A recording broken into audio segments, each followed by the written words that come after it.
Hello and welcome to the Trusted Podcast. Today, we're really excited to be joined by Jack Rose, Head of Distribution at Triple Point. Jack's achieved so much in such a short period of time. We had an amazing conversation with Jack, covering inspirational management, imposter syndrome, and how you can get ahead using AI. So get comfy, grab a coffee, and enjoy what we've got in store for you.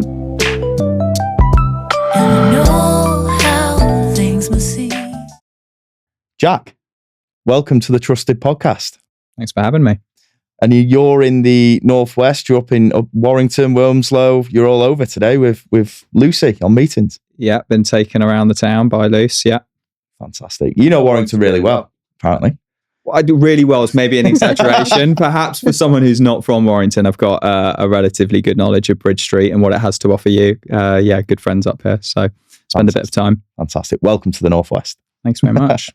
And we all have very different ways of getting into the industry, even sales specifically. Yeah. You wanted to be a doctor? Yeah. Well, actually, I think before that I wanted to be a farmer, but sometimes you've got to grow up and stop staring at tractors. I think invariably you often look around at your parents, don't you, and what they do. And Dad was a GP, so I had naturally kind of gravitated into that. And twist of fate led me down the sales path. Perhaps if I hadn't messed up my A levels, things might have been a bit different. But falling asleep in your chemistry exam probably wasn't the best start to your medical career. And I think after that, searching around for what I wanted to do, I'd always been really, really interested in current affairs in particular. That had been a really keen interest of mine, geopolitics, the fact that everything moved from day to day. I wanted to find a job that was dynamic, kept me interested. And then I think the alignment from the kind of medical side of things is really centered around people and helping people. I think that's probably where the common ground lies, and have never really looked back since. Funny way of working out, but things work out for the best, I guess, and in a funny roundabout way. Definitely. Still helping people, I guess, just in a different way as well. And I know that you're a big advocate of that. Yeah. I think one of the things that I really admire about you, and when we first ever sat down over a table to discuss this role, it was how young you were and how much you'd achieved in such a short period of time. I think it's fair to say average BDMs maybe 40 plus, sales director 50 plus. How have you found that at such a young age, taking on so much responsibility? Wow. Or have you just got a very good skincare routine? The hairline. Yeah, been to and from Turkey a few times. Keep the hairline looking good. No, I think undoubtedly, luck does play a part in it. Like I think I have been fortunate, and I think if you get to it, I do think there is an element of that. Perhaps that's a slight bit of the imposter syndrome in me talking. Another bit is just hard work. I think undoubtedly, applying myself from when I started my career and working as hard as I possibly could, kind of taking that mindset of, I'm just trying to think about who originally said like hard work beats talent when talent doesn't work. Like just hold a mirror up to yourself, work really, really hard. And I think actually, although I jested about kind of, my A levels and where that led me to, it was a really good life lesson in kind of you get out of something what you put into it more often than not. And I really used it as fuel for myself. I was really angry at myself for making that short-term decision, which was basically go off and have some fun with my friends through the exam period rather than knuckle down and do some work, and how much that cost me in terms of the career decisions that I could have. And it was really fuel to the fire then to really apply myself going forward, and think really hard about the decisions I was making. I think I have been lucky, but I've also worked incredibly hard to get there. And I think that's probably, I'm not sure what else I'd say to that. And just circling back, you mentioned about imposter syndrome. That's definitely something that's came out in the current interviews. And I think a lot of our audience, us included, have definitely felt that. Do you think that ever goes away? No, I don't think it does. It was funny. I was talking before to the guys about coming on the podcast, and I'd been umming and ahhing about how much I should watch the other sessions, and I didn't want to take too many lessons from those and bring that into what I was going to talk about. I wanted it to be authentic and authentic to me. So it's always finding that balance, but equally you don't want to come in there having not seen anything. Yeah. And watching it was so intimidating, watching the caliber of guests you've had on. You're sitting there going, why on earth do you guys want to interview me about my career on the train up, and having that moment of going, what on earth am I going to bring to this? So even now, I have those moments of doubt, and you're sitting there and going, what have I got to offer to the community that you guys are building, and how fast and at scale, and you're sitting there going, there's potentially 300 people plus, who knows where it will be by the time you send this out, given the way you guys have been growing. So yeah, there was that moment on the train. I don't think it ever goes away, and tried to learn how to cope with it a little bit better as we go forward. I think when I first took over running the sales team was when it really first hit me, and I was like stepping out of my comfort zone, I think really for the first time. Although early on in my career, I clearly did step out of your comfort zone. I think that's where you learn the most and you grow, is when you're doing something that makes you slightly uncomfortable. I think if you're always within your comfort zone, you're never really pushing yourself and really growing, I don't think. But when I took on running the sales team 3-4 years ago at Triple Point, I remember standing up in front of the audience and kind of proclaiming where we were going to try to be and setting out this grand vision. And I remember at the time thinking, oh my God, I have not got a clue what I'm doing here. And it was almost like watching yourself in like the third person. It was like an out of body experience. I was standing there and had this like feeling of the shakes, like my hands were sweaty, like my heart felt like it was coming through my chest. And I was like, I'm just gotta think, don't portray that, be calm.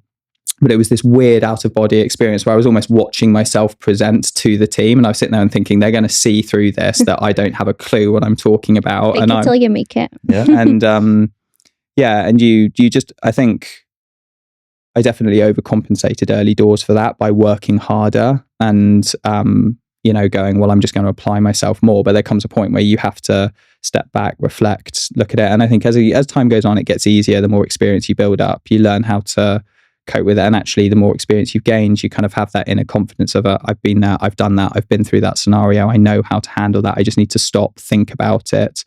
On the train yesterday going, what, I have sat down with journalists, I've sat down and done other podcasts. This is fine. I know what I'm doing. I'll be okay. But it takes that moment of just stop, pause, reflect, which just takes time. Yeah, I think it's so important that we speak about it, because everyone experiences it. It's very similar to golf. You feel this pressure of teeing off on the first standing tee on the first. It's on brutal. a summer's day. Yeah. But then if you sit there on the other side of the situation, and you've got a pint in your hand and you sat down, you see how bad everyone is at golf. Yeah. So everyone feels the same way. Brian McLaughlin, who we had he was brilliant. On a couple of weeks ago, he said he was at an event and there was a time where he went into the bathroom and he just had a good talk to himself in the mirror and said, you've done this before, you can do this. So that's the coping mechanism that you need to have. Be hard on yourself and remember that you've got the skills to back it up. Yeah, 100%. I agree with him wholeheartedly there. Fantastic. And a big part of that leadership is hiring people. Yeah. You mentioned your A-level results perhaps weren't as you wanted them. Mine weren't either, so we're in good company there. Yeah. And we have the discussion of our technical skills and exam qualifications in the industry more important than being the right person. How do you balance that when you're hiring people? It's a good question. I've always been focused more on hiring for character than the skills that people bring into the team to start with, or qualifications, I should say, because I think those innate qualities you can't teach and train for. If someone, you want to find someone that is resilient, they quite clearly are hungry and ambitious. Most of all, want someone with empathy, someone that has that emotional intelligence to apply that alongside that resilience piece, someone that has got that clear drive. Charisma is really important. All of these things are quite hard to teach of people. And I think if you have that raw skill set, then actually teaching you about the role itself and about the products are things that are within control for us, that we can teach and coach you.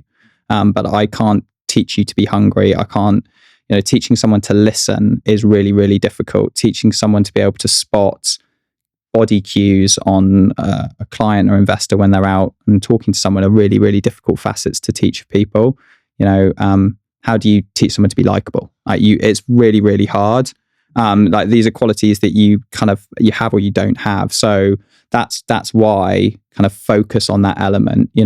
When work gets really tough and you're going through a bad patch, like resilience, you either have it or you don't. I know you can improve it for sure, but you can build up your resilience. But you've got to find someone that you think has the character, the mental toughness to be able to withstand that and to kind of go through it and grow with that. And so that's what I kind of look for, rather than, if you've got a load of professional qualifications and, you have decades of experience, those are all really, really value add items, but they're not they don't come at a premium to character. Character is definitely is the first port of call. And then the other bits are important. And, I often get asked about the exams piece. I think for me, it was about credibility. When you stand there with your investors and, the other guests have kind of talked about it as well. It's that credibility standpoint with your clients. I think sales has moved on as an industry. You really need to think about value add with your investors. And I talk to our team about almost thinking about themselves as Neds to their clients' businesses. You want to be that non-exec director in terms of mindset. You want to understand their business, their goals and ambitions for how they want to grow their business and the pains that they're having as well as their clients. And having that credibility, I think, is really, really important. And for me, when I started in the industry and I was younger than I am now, professional qualifications was a way to really help enhance my credibility when I was in meetings, that I was standing there as someone that had done these exams and I was able to understand and to support them in a way that I felt was on a more level playing field. I guess even if the person you're opposite, it doesn't matter to them, at least it matters to you, and you've got that upside of confidence that you know what you're talking about. Helps with the imposter syndrome. Yeah. You've got something, you've got that reservoir of going, do you know what? I've got these qualifications. I've done this. I know this material. I can stand here with conviction. And, the way that I have sold has always been one from a position of knowledge. I feel really uncomfortable when I don't really understand the proposition. I need to understand it to be able to sell it. And I really need to be able to understand our clients and our investors holistically to be able to best position a product. And if I don't have those, I find it really, really uncomfortable. And the qualifications were a really, really important part for me of helping me in that journey. So you got your qualifications, you had a very successful career at LGBR. Yeah. And when it came to looking for your next chapter, a lot of salespeople will go to a really well-established firm. They're a good BDM, there's a great firm. You chose to go to something where you could build from the ground up. Yeah. What was your experience of that? And I guess what was the reason behind that? Oh, good question. I think I was really fortunate. I joined my previous business, LGBR, when it was forming and first starting, and I was given a load of hands-on experience from a very young age. And I've always been one of those people that kind of learned in a very practical manner, kind of fly the nest. Ask a lot of questions. And just, you've got to kind of do it and learn from your scars and grow. And then we had built this business together, which was really, really exciting. And I loved it. But outsourced distribution for me at the time, I felt like I was like rinsing, repeating every year. We weren't doing anything particularly new, and I just felt like I'd stagnated slightly. And so when I was looking around, I wanted to kind of take that skill set over the 5 or 6 years that I'd been working there and having built their strategy for how they were going to grow their tax efficient investment desk. And I wanted to apply that to a business. And I think the way I thought about it was like, where can I have the most impact? I don't want to go to a market leader where ultimately they have a really proven distribution model, because there's no upside for me. I turn up and I continue to do a great job. Well, it was always there before you arrived. And actually there's only really downside in that trade for me, because if I don't do a great job, and they don't start raising money, well, then you came in. Whereas if you joined a business that didn't quite have its distribution strategy quite right, then there was an opportunity to really demonstrate your value. And that was really important to me. That was slightly the personal drive. And then it was lining up a number of other factors. As I thought through it, was I really wanted a proposition that I could really stand behind and I believed in, that was credible. They were investing in the right way and doing things the right way for clients. Like, it's really important to me with the relationships that I had built, that I felt like I could stand there credibly to the people that had entrusted me and I'd built relationships with, and go, look, I've moved somewhere and I really stand behind the business that I've moved to. I've really thought about it, and thinking about those relationships and protecting those relationships was really important to me. I didn't want to just move anywhere. So that was really important, was like the proposition. And then it was the people and the culture that was really important to me. I wanted to be somewhere that really cared about its people, had that focus on development and growth. It was a fun place to work, but it was a kind place to work. It was driven and ambitious. Those were the things that I was looking for. And I know we talked about it earlier, and given that you're part of the team, I think sometimes you might think I'm being slightly cynical with ulterior motive in it, but it was like, money was not the a motivating factor, and of course it needed to be right, but it was much more about all of those things. And I thought, well, if I do a really great job and this business grows and scales and I can demonstrate that value, the money will follow. And that was how I thought about the role and why I took the decision. And yeah, certainly haven't regretted it. It's been great. That's good. And it's great to work together. Navigating that new path, that new dynamic, that's something our audience will go through. Yeah. Are there any sort of learns that you discovered along the way? Any mistakes maybe to share? What, in the decision making of like choosing the role, or just like mistakes along the journey? Just along the journey into management in general, because I think sometimes we can assume that a great BDM is always a great leader. Yeah, no, but it's a whole different, it's a whole different thing. game. I mean, the reality is I make mistakes every single week. Hopefully now the mistakes I'm making are smaller, and the learning curve is, and they're not the same ones. And they're not the same ones. But invariably, you've got the scars of the mistakes that you've made. And you're right. I think the transition from going from a BDM up to management is a really tough one. You go from, I think, what is an inherently quite, certainly for me, it was quite a self-centered, selfish mindset. Like, you have a target, you have a goal, like you're just focused on what you need to do to deliver. And you move into management and suddenly your role is selfless. Like, you're about giving other people a platform, helping them to grow, learn, develop. And, that's really hard as a transition, where you go from a very singular mindset to one of like, I'm here to provide a platform for a team. And you know what? If someone comes to you and they're having a bad day and they're unloading on you, or it's a difficult conversation, you have to be able to kind of weather all of that emotional impact. You have to take all the stuff that you don't think is particularly fair, but you have to ride that out for the team, for the benefit of them. And that's a really, really hard mindset. It's also quite a lonely mindset in many respects, because especially if you get promoted from the team, or you've been part of a team adjacently, and then you kind of come into a position of responsibility, you go from being one of the team to being someone's boss. And that's a huge change. And you want to still be part of the gang, but you're not part of the gang. You're not last at the bar. Yeah. And taking that position of responsibility can also be quite lonely. Like, you have a support network of people that you'd go and talk to at work about your frustrations in the job, like, which everybody has, right? Day in, day out, there'll be stuff that bugs you, about how things are working, communication. Just like, you might be having a gripe about corporate messaging.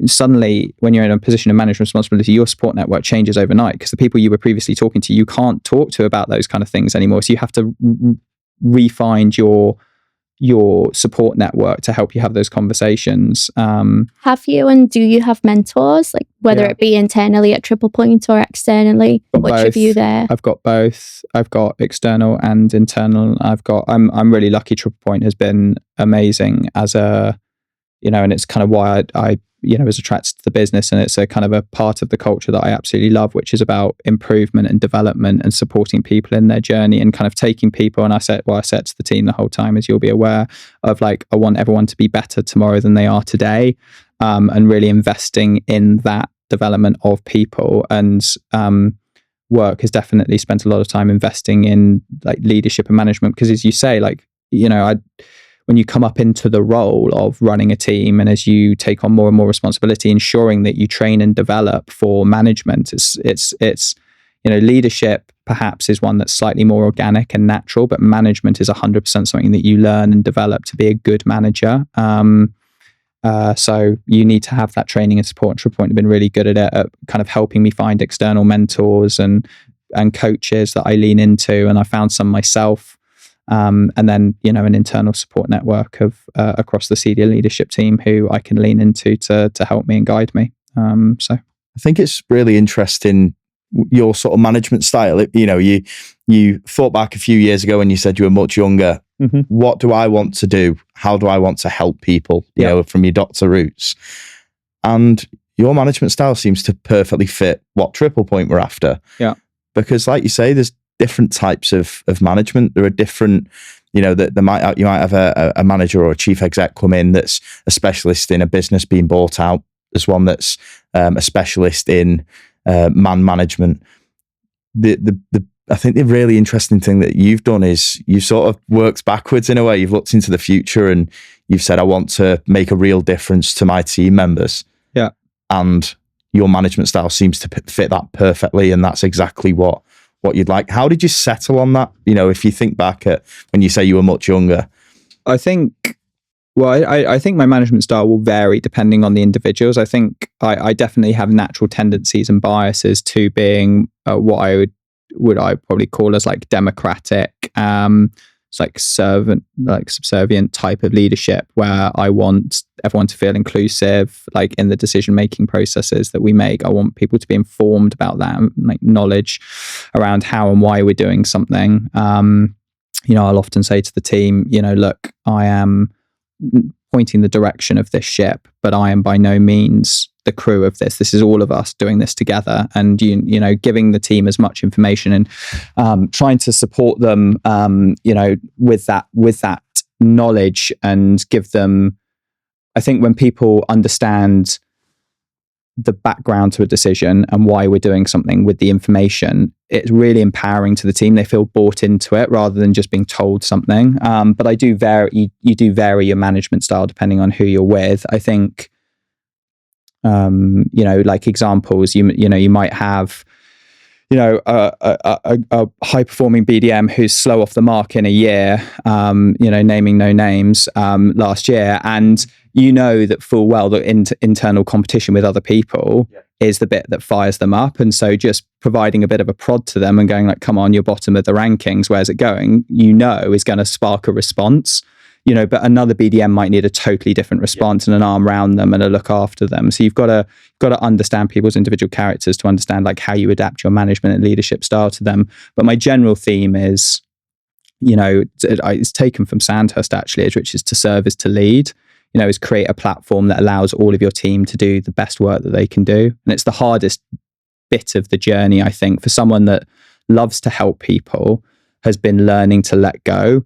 And that whole piece of delegating is something I'm definitely still learning. And I often still get trapped doing more than I should do, which I think slows down projects and can create frustrations actually, because you start to become a bottleneck at times. And I meet quite a lot of senior sales leadership I have done over, the last 5, 10, 15 years. And often you'll find them going, I want to still have my hand in the game. I'm going to look after clients. And you're sitting there and going, I couldn't do it. Like with the role that I do, I don't think I would service people effectively. Like I still want to come out and meet clients and be part of the conversation because I think it's great to hear it from the front line, but I can't possibly give them the level of service and care that I would expect of our team to deliver. So why would I hold that up?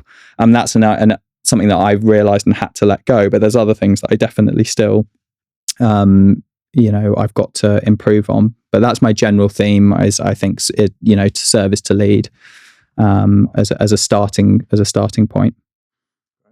I think you could tell that like culture comes from the top down, right? Yeah. I would consider myself to be a custodian to the culture in the team. That's like the one thing I think I really own and protect is, the people you bring into our team, the business that we have, culture is absolutely everything. You've got to protect that really fiercely. It's your identity as a unit. And that's where I really spend a lot of my time thinking about people we bring in. How do we take exceptional talent into the team? How do we retain exceptional talent? How do we grow our exceptional talent? And culture sits as the absolute bedrock of that. Yeah. people's so important. And like we know ourselves as BDMs, people buy because they have a great relationship. They see the BDM as somebody who adds value to their business. I think so. That's getting the people right. Moving on to sales process. Yeah. In the 3 years that I've worked under you, you've taught me so much around efficiency. I remember my first business plan. It was a disaster, Lou. There were so many bullet points on that business plan. And you said to me, work smarter, not harder. Yeah. You're a huge advocate of AI at the moment. Yeah. Talk to the audience about that. What can they learn from you in efficiency? I think that, you know, something that sort of informed my thinking is that, you know, time is a limited commodity. You know, you can almost buy almost anything, more of anything else that you need. But time is the one thing that's consistent and allotted to all of us. And like, how do you scale time? How do you have the maximum impact with your time?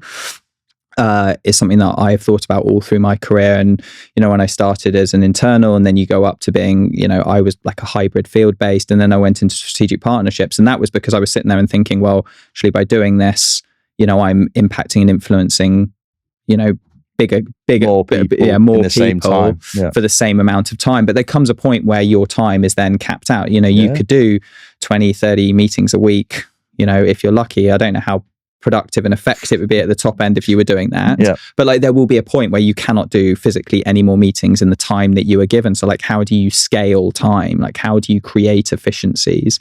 And we're still experimenting with AI, right? I mean, as an industry, as a, you know, and well beyond financial services sales, like, I mean, it's right in its infancy, and the learning curve is so steep at the moment. It's moving so quickly. It's really interesting and exciting. I think it starts with culture. I think, again, coming back to it, you have to have a culture that is embedded in like a freedom to express yourself, a freedom to fail, and it being okay, and like learning and growing from your mistakes and trying different stuff. Obviously with guardrails, like in the modern world of AI, and especially working around like client information, we've got to be careful about how we use it. But as long as you provided the like really good guardrails around that, actually, I think you should allow the team to start experimenting with it, whether it's like, how do we leverage up call listening so that we can like scale through calls really quickly? How do we take meeting notes and automate that? How can we think about like writing out answers to RFPs and like refining them, like utilizing like our existing answers, all of this stuff that, you know, how do you think about opening and closing emails? Like, can you refine that? All of that stuff, and just experimenting and sharing it. So, you know, in our weekly calls, like the team showcasing what they've been doing, how they've been doing it, how it's worked for them is all like examples of that. And I think the productivity change will be huge for people. Yeah, I think it's really interesting that when the scary word of AI came, you know, into my world 3 years ago, say, it was scary. And I think a lot of people probably still are worried that, you know, it replaces humans. But I think the benefit that we have at this point is that you can use it to help supplement what you're doing. Yeah. It won't replace a human, especially in sales, but it can make you more productive. What are perhaps a couple of easy AI tools that a salesperson in our industry could use, you know, to implement today? I mean, our team use a combination of obviously Copilot, ChatGPT, Perplexity, Claude AI, like depending on what you're doing. So just trying to think of examples where I have been asked recently by one of the team to run some competitor analysis against one of our competitors. And I just said as a starting point, well, have you used AI to like put in our product and in the other product and ask the large language model, the LLM, to come up with a comparison for you, like as a starting point? Like, go, look, I am write the prompt. I'm a, you know, financial advisor looking to compare these two products. Please, could you like compare these and like succinctly give me the pros and cons for a client of this demographic to consider? Like, bang, in like 2 minutes, it's produced something. And yes, you then need to refine it. You're going to need to top and tail it. But how long would that have taken you previously? Really good value add for the client. You know, and helping us to scale time really, really quickly. Answer to the US tariffs recently, like taking some of our RFP answers and the client coming back and saying like, how's that going to impact our strategy? And I was like, okay, well, I know roughly what, you know, wrote out some rough answers. And I said, taking this, like plugged it into ChatGPT. And I said, look, you know, taking these answers, you know, could you construct a response to the US tariffs? And like, 2 seconds later I have an answer back, tweak it, job done. So interesting. I'm using it as the new Google. Me and Marcus joke that instead of Googling something, ask Perplexity and it'll tell you where it's found it anyway. Yeah. Use it for research on businesses. So like if I'm going out to meet a client, I want to understand where their business is, what they've been doing. Combination of looking at company's house, like look at their accounts, maybe then go on to Perplexity, maybe do a combination of it. But it just allows me to like do so much heavy lifting very, very quickly. To gain a snapshot in a fraction of the time. And coming back to it, you're scaling your time, you're creating impact with your time, focusing on the right things, which I think is really, really important. You can get distracted doing the small stuff or get caught into the heavy lifting and just start like stopping and asking like, is there a smarter way of doing this? Getting out of a river of thinking is a big thing. That's a nice one. You've also taught me a lot about meetings on the road. BDMs can spend a fair bit of time on motorways, navigating sat-nav. What's your view on the balance between when a BDM is out? What does a good day look like for you as a leader? Or what's your view on pure virtual meetings? I think it really depends. I think, in the world that we have at Triple Point, like I try to empower you to make the right decisions about how you scale your time. I don't want to infantile you and tell you this is how it has to be in a prescribed fashion. I don't think you can get over. Face-to-face is a really great way to really understand someone's business, build an enduring partnership. I think if you're meeting only ever over virtual, I think it is really difficult to build that human connection because there is a virtual barrier there between you. So to get a real depth of knowledge into a relationship, I do think you need to spend some time with people, but it's about using that appropriately and scaling your time effectively. I subscribe value to my time effectively. Like when I'm out on the road, I'm almost thinking about my time in pounds and pence. It drives my wife nuts when I start to think about it. And I'm like, well, we'll just, use X, Y, and Z, like, Ocado delivering rather than going to supermarket. Like, why on earth would I spend an hour trawling around a supermarket? I know this is slightly off topic from sales, but an hour and a half in the supermarket versus like 10 minutes online, and you paid £4 for delivery or whatever it is. Like, thank you very much. You found an AI prompt for Ocado? No, not yet. But like, it's just thinking about that element. So I think it is a combination of the two. And like, if you have a really good relationship with, let's say, like we're sitting here in Northern Warrington, like, and you've got a client up in Cumbria and Kendal who wants to see you tomorrow, but you know them really, really well. Like, is it, you judging your time? Like, is it worthwhile you driving up to Cumbria, which is going to be a 2.5-3 hour journey up for you and 2.5 hours back? So it's basically most of your day for one meeting. Is that going to be useful? And like, only you can judge that. But I think it's people thinking about time and as a really precious commodity and being really intentional with it. You can get caught quite easily being like, oh, I've got a meeting, I've got a target to hit. Like, work smarter, not harder. Like, think about the outcomes, not about the quantity. Like, a good week isn't 20 meetings. A good week is, I've progressed this in my pipeline. These are the new opportunities I've uncovered. I'm working with this client on this case. Like, not I've done 20 meetings or 200 calls or whatever your volume-based metric is. That's not a good outcome from a week. So just thinking about time as a commodity, I think. That's really interesting. And you mentioned your team and you're constantly talking about what AI tips you can have with making you more use of your time. It's a limited commodity. What is the difficulty of that? If we talk quality versus quantity, we know that sales can be a numbers game. Is there an element that perhaps your phone team, are you doing anything to make their lives more efficient? It's really difficult, isn't it? Lots of people debate the whole quality versus quantity thing. Like, how should you have metrics based? As I said, like, I try and focus on the outcomes. Like, that is where we want to focus. But there is an undoubted piece, and it's the hard truth of it, is like, the more you put in, coming back to like failing my A levels, like, do you know what? You get out what you put into something more often than not. You're stacking the dice up, you're loading the deck. I'm not using too many analogies here to like give yourself the best possible chance.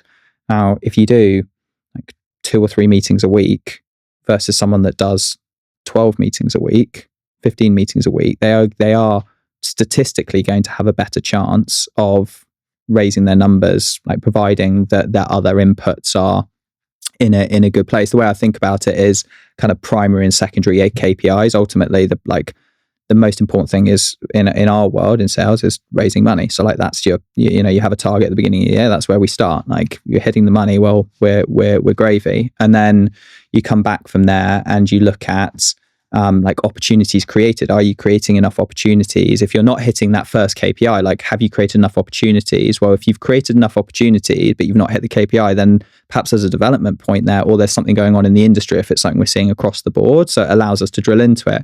If you're not creating enough opportunities, how's the activity looking? Are you doing enough activity to deliver the opportunities to deliver the money? Like, and then if you work back to there, now, well, what's stopping you? Like what else is getting in the way from you being able to do sufficient amount to generate those number of opportunities? So it allows us to dissect things back, but fundamentally it starts there. And it's a hard thing to say to people, because I come back to that kind of like hiring from, like, that hunger and that drive and that motivation, something that I think people are kind of born with. You either want to get out there and, build your business. And that's how I think about it when I, talk to our BDMs. It's like, actually, you're building your business. Lucy is managing director for the Northwest region for us. That's her business, her patch. She's like a franchise of the Triple Point business. Like how much time and effort and energy do you want to build into that? Like I, of course, like have some minimum numbers that we want to achieve, but ultimately, if we've set things up right, you should want to do as much as possible. And I can't force people into that. You either kind of want to do it or you don't. Yep. You're that person or you're not. You're that person or you're not. And around the numbers, I think it's fair to say it's been a common theme across our audience. Is there going to be pay rise. BDMs obviously are attracted by bonuses, by incentives for the amount of money that they're raising. Yeah. When I've had a good year, I've been fearful that you're going to hike my numbers up significantly. But I think you seem to strike a really nice balance between giving enough motivation. Yeah. How do you make sure you're not demotivating a team when it comes to setting targets? I think it comes back to like being really clear and open and honest with where you're trying to go as a team and as a unit. You've set out a long-term vision about what you want to create. Do you want to be part of that? Yes or no? Well, look, this is what we're trying to achieve over the next 5 years, and it's going to be a journey of growth, and we are going to push it. So you're explaining to people where that path already leads to, and then you look at all the numbers. And I think if you arm people with enough of the information, the way I think about it is, of course, we have an overall target for the team, which we'll already know what we're trying to aim for next year if we deliver on what we've done this year. Like we know where we're getting to. But it should be a consultative process within reason where we actually sit down and talk about numbers. Like I don't want to be in a position where you walk out of a meeting going, he's not listened to me. The number is completely unachievable. I can't possibly deliver that. Like what good does that have for us as a team if that's how you feel about it? Like, that leads to a point where you're disenfranchised, you're frustrated, like you're disillusioned by it. And what we end up in this scenario is you go and look elsewhere for something else. Whereas actually, if you sit down, you go, yeah, okay, that seems like a fair number. Like, and we have pushback, you go, oh, could I get a little bit less? And I go, well, look, this is where we are as an overall. This is where you are against all the other areas. This is what you did last year. This is what your penetration is in your area. What's stopping you? And you go, well, I'd like some more resource. And we go, well, this is what more resource will cost for your region. Like, we can add more resource, but like, this is what your number will be. Do you feel like that's a fair point? Like, this is all a conversation that's just, I think is natural. I would much rather have it like that than say, well, here's your number, like it or lump it. It's not a consultative way of doing things. You're not going to get buy-in doing that, and it doesn't reflect my leadership style. And it goes back to that being the right person. It is difficult to find the right people, and having to replace someone who's then demotivated, trying to find that right character and personality to come back in the business is harder than keeping them initially. 100%. Yeah. So we've talked transformational leadership, inspiring leadership. We've talked AI. We've talked imposter syndrome. Mm-hmm. Where do you want to go next? What's next? Oh, that's literally what you wanted to do. Oh, don't. Exactly. You read my mind. Is it more of the same? Is it more of making your team more efficient? I think you can get trapped into sometimes thinking like always, what's next? Like, doesn't help that imposter syndrome, does it? No, it doesn't. I mean, I think if I was thinking back to the audience rather than particularly for me, I think it's about like, are you learning? Are you growing? Do you feel fulfilled and valued in your role? Like, and at the moment, I feel all of those things. Like, I love the team I work with. I feel like we're building something really special. I feel valued. I feel recognized. Like and I'm still learning and growing, and I'm being challenged. I've got loads more to do on that front. So why do I need to find something else. Like I think that like you can get quite caught into that, oh, I haven't moved in a while. Actually, you've got to be careful what you wish for on that front, be really considered when you're making those moves. And I think you can sometimes get lulled into making the decisions on the wrong basis. So yeah, for me, nothing is on the horizon because of, I think we've got a great thing going. So why on earth would I change it up? And I'd say that to anyone is that, the order of how I thought about TriplePoint is how I would approach anything else, is kind of like, am I going to be able to add value, add impact to the place that I am going to? What difference am I going to make to that business? What does their proposition look like? Does it align to my values? How TriplePoint invest, why they invest really aligns to who I am as a person, which makes, I think, me a more credible salesperson because I really believe in the proposition, and that was really important to who I was. And then it's the culture of the business. Does it again align with me, and the people that I'm working with? What's the culture they've created? And then the final piece is the money, and that is the way I think about it. Because I think if I've done all of those things right, if I can have outsized impact, as long as it's, of course, not doing it as for free, but the money will follow. Do the right thing, and the money will follow. Yeah. So that's how I think about it. Cool. And anything, closing remarks that you'd like to share with our trusted community? I think it's about, I was sitting there and watching all the other previous podcasts and having a think about this. I think it's about scaling time and being really intentional about your time. I think so often you can get trapped into doing a whole variety of a whole variety of things in your role that aren't necessarily going to add impact to your role and make a difference to you, the outcomes that you're looking to achieve in your business outcomes, and really examine that and be intentional with your time because it's a limited resource. That'd be probably the one takeaway that I would have. Fantastic. Thank you, Jack. Thank you, Jack.